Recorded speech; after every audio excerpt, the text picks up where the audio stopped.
You are so disrespectful. He is going to fall off a cliff. Shut the hell up. That's not even close to my best. They're wrong. And I don't give a damn that they agree with me or not. It's that time of the show. Final take. This just in. Stephen A. Smith, always provocative. The NBA, his specialty. Stephen A., the floor is yours, uninterrupted. Let me get this out of the way. Let's get this straight. Coaches have the right to criticize. They have the right to dissect your game, your strengths and weaknesses. They even have a right to recognize you as a liability instead of an asset, publicly if necessary, so long as they stick to what's taking place on the court and it's in the best interest of your team, not yourself. Which brings me to this point. When a coach ventures off course, per se, into the land of the personal, acting like they know things they simply don't, it's bad. When they're willing to be bad publicly, that's even worse. But when they profit off of it in the process, using what they surely must recognize as a vivid personal moment in one's life completely averse to public consumption and editorializing, then you've crossed the damn line. And this is exactly what former Denver Nuggets coach, my colleague here at ESPN, Coach George Karl, did to his former star Carmelo Anthony, among others. It's bad enough that Karl went on the record to call Melo, quote, a user of people. Intimated that he was too selfish to ever change. But then to go as far as to say that Melo and former teammate Kenyon Martin, by the way, carried two big burdens, all that money and no father to show them how to act like a man. I mean, damn. Even Phil Jackson and his Benedict Arnold self didn't go that far in raking Kobe Bryant over in his book back in the day. It's times like this when we need to sit back and empathize with players, if for no other reason, because of money. Melo isn't perfect. There are plenty of things he could have done better in his life and career, and we understand that. But whether his father was in his life or not is not his issue, nor anybody's damn business. And who says that was even a problem when he's had big brothers, dear friends, and a multitude of father figures, none of which was Karl, evidently, who pretended to be just that. Melo deserved better from George Karl. Most athletes deserve better from their coach. The fact that Melo didn't get this from Karl shows why Karl isn't a coach anymore, and why he might never be again.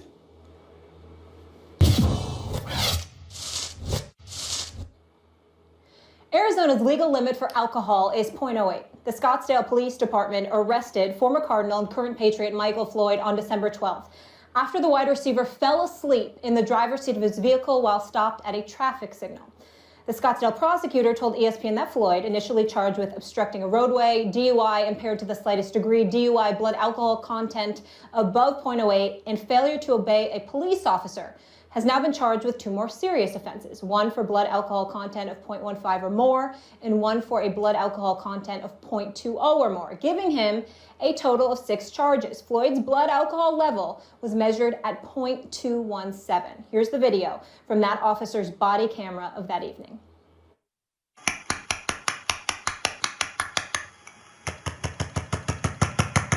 Scottsdale Police, put your car in park. Put your car in park and turn off the car. Unlock the doors. Scottsdale Police, unlock your door. Turn your car off right now. Turn it off. Turn your car off. Turn your car off. Open the door. No, I want you to open the door. Put your hands on the steering wheel. Keep your hands right there. Do not move. Hands there. Do not move. You understand me? No. Stay here. Hey, Bailey, come over here. Stay. Do not move. Keep your hands on the steering wheel. Hands on the wheel. Keep them on the wheel. Watch his hands so I can reach in and unlock it. Step out of the car. Step out. I'm not going to ask again. Step out of the car. Why you gotta be like this? Because you can't listen. That's the problem. Do you have any idea why I'm talking to you, sir? You just want to take a life with me. Okay? No, because you sat through... Okay, you sat through 2 light cycles, and you were asleep behind the wheel. Okay? You passed out behind the wheel of your car. That's why all this is happening. Here's Floyd's new head coach, Bill Belichick, yesterday, who claimed Floyd the day after Arizona cut him. Yeah, we were aware of his situation. We claimed him. Had you seen the video before you claimed him? We were aware of the situation before we claimed him. He's in an ongoing legal situation that I'm not going to comment on. There are a lot of things outside of football that we all deal with. It's a long, long list, and we provide a lot of resources for everybody on that. So, yeah, absolutely, without a doubt. Belichick said today that he was not aware of Floyd's blood alcohol level. Keep in mind, Floyd was suspended for a DUI charge while playing at Notre Dame. Will Kane here with us. Good to see you. Morning. Good morning. Max, I want to start with you.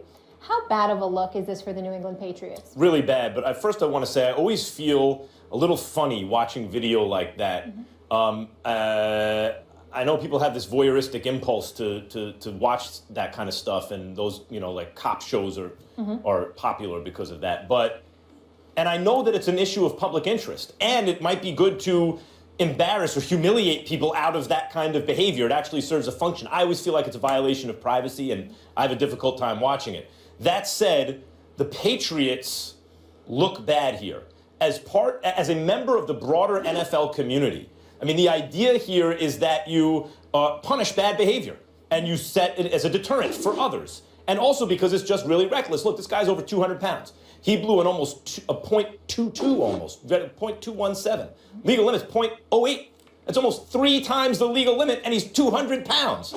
I drive with my family on the road. I have 3 little girls. I don't want anyone like that on the road, period. And I am somewhat sympathetic to the idea, hey, your judgment is impaired because you imbibed. And when your judgment's impaired, you make bad decisions. So I get that, but I have no tolerance for that kind of behavior. And what the Patriots did by signing him before the ink was dry on his release was undermine the broader NFL community that should be trying to stigmatize this kind of behavior. And now Belichick's come out and said, hey, we weren't aware of this and that. And the Patriots aren't doing their due diligence when they check up on someone, or they just missed that. It's hard to believe. But that's what happened, and I think it's a bad look for New England. Well, it's a bad look because it's embarrassing. I mean, Michael Floyd was lit, clearly. I mean, you cannot, it's hard to quantify what a .217 is, as you said, Max. That's a lot of booze. But I have to diverge from you, Max, when you come down on the Patriots. This is why. People are asking the question today, should the Patriots let go of Michael Floyd? Well, not if they have a backbone. If the organization has any backbone, their decision today should be the same decision they made a week ago. Ask yourself a very simple question. What's new? What's new?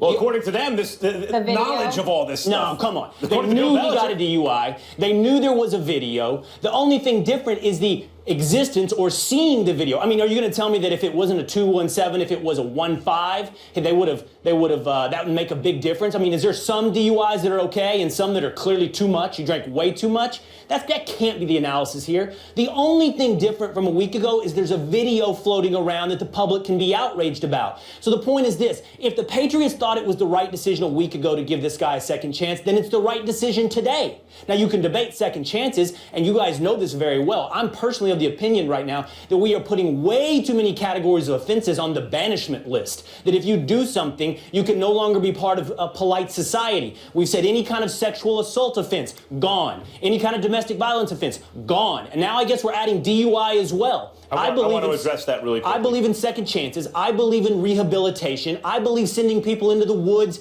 is not the right way to treat things. Yes, you punish them. But the Patriots made a decision a week ago that this offense was not one that Michael Floyd should no longer be employed for. And if that was the way it was a week ago, public outrage over a video should not sway it today. Okay, real quick, Stephen A., if you don't mind me responding to that, 2 things.